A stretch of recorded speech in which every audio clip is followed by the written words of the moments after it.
see she's getting flipped, is one of the reasons why if we don't get the governor reelected and have a governor who has authority to veto a redistricting plan that will almost certainly be supported by a majority of Republicans in the House and the Senate, then we're going to have even bigger problems. And so there certainly are purple areas of the state, and I think you can identify them. They're generally not the right person. Not the right wrong person. They're blue tinted red. But and that's not to discourage people. It's to say redistricting is really, really important, and elections really matter. And there's unfortunately not a lot of competition out there. That's why we have problems in Congress, but it's particularly why we have problems in Louisiana right now. I think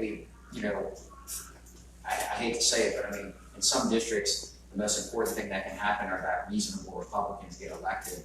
That's how we were able to put together some of these coalitions. And what the Republicans are going to do are target those reasonable people who voted for criminal justice reform or who voted to fix some of these revenue problems that we have and have voted for other progressive things that we pushed and that other legislators have pushed. So unfortunately, it's really problematic, and redistricting is going to be the most crucial thing that happens. We're going to need legislators to get elected, get on the House and Governmental Affairs Committee, get on the Senate and Governmental Affairs, and then fight to get those lines drawn remotely competitively, and it's going to be very difficult. Well, to piggyback on that, there's two important considerations. If you follow the current census data or trends, North Louisiana is hemorrhaging people, and South Louisiana, despite the Superior Coast, is making tremendous gains. The population is going to shift hugely down to below I-10, which is a good thing, generally speaking, because we'll pick up some seats. But the challenge becomes, we saw during our last districting cycle, though we should get more seats, people get very creative on how they're drawn. Right. In that New Orleans has had tremendous population gains. We're almost back to our pre-Katrina population. We should be picking up at least a House seat and more of a Senate seat. But if you don't understand how redistricting works, you will get a House seat that has a small footprint in New Orleans that is drawn as crazily as possible to dilute the votes, and you'll get a Senate seat where it'll be sort of like mine, where I'm in 3 parishes. The other issue, which is equally important, is that some of the biggest mistake we made during the last session. I'll give you an example: the Barbara Norton issue. Yeah. We had an opportunity to draw 2 Democratic seats and 1 competitive Republican seat in Shreveport, and we had the votes to do it. The governor, Bobby Jindal, convinced a Democratic representative, Barbara Norton, that she didn't need a 70% African American district, she needed a 99%. And she fought tooth and nail and was the solo vote to tank us picking up 2 rep seats so that she could have a hyper-packed 99% African American district. There's kind of a running gag that I think I might have started in the House of calling white male Democrats as unicorns in the legislature because they're disappearing and they're going to be, a myth soon enough. And the thing is that part of that is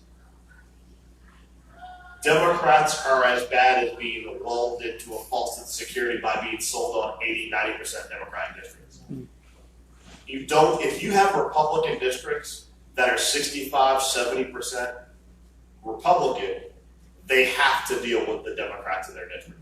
There are enough of them there where if they get a progressive Republican, they're in trouble. When you let them hyper-pack districts, that's when you have what we have now, which is even when you find people who are reasonable, and we found some who go, man, I want to vote this way, but man, my district is really trouble.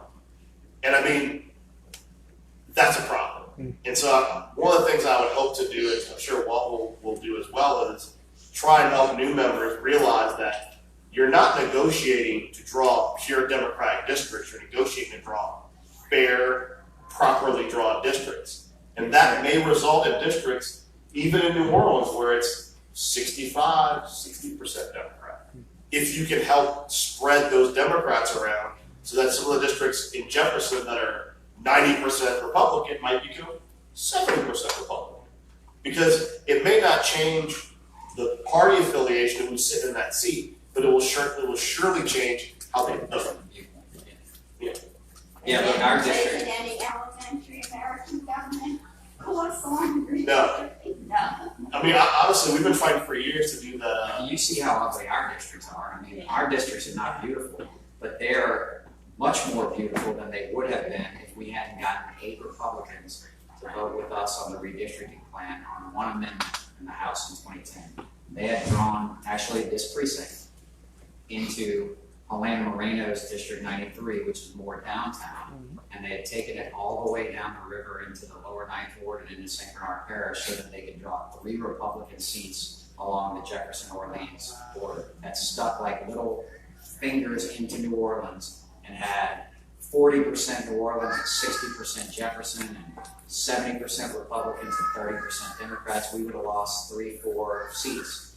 And so it was almost that hideous. We won by 1 vote on the amendment that Tony Legion had from Jefferson to accomplish that goal, and it made the districts look the way that they look today, which, as you know, 91's not beautiful, 93 is not beautiful, 98 is not beautiful, but they maintained the integrity of the New Orleans delegation, and it was almost very, very bad, and it could be that way again if we're not cautious.